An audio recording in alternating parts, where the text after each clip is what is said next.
नांदेड हिंगोली मार्गावर काळाचा घाला. अनधिकृत पार्किंगमुळे झालेल्या अपघातात 35 वर्षीय तरुण जागीच ठार. नांदेड हिंगोली महामार्गावर सत्य गणपती मंदिराच्या परिसरात एक अत्यंत दुर्दैवी आणि भीषण अपघात घडला आहे.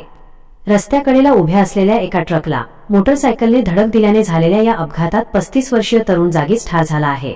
या घटनेमुळे परिसरात शोककळा पसरली असून वाहतूक व्यवस्थेचा प्रश्न पुन्हा एकदा ऐरणीवर आला आहे. अपघातातील मृत व्यक्तीची माहिती. नाव राजूबाबू पवार, वय 35 वर्षे, मूळ गाव बामणीतांडा, तालुका लोहा, जिल्हा नांदेड. अपघाताचे नेमके कारण काय?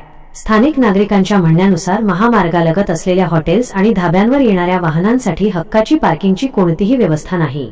यामुळे वाहन चालक आपले मोठे ट्रक सरमिसळ व बेवारसपणे थेट रस्त्यावरच उभे करून जेवणासाठी किंवा विश्रांतीसाठी थांबतात.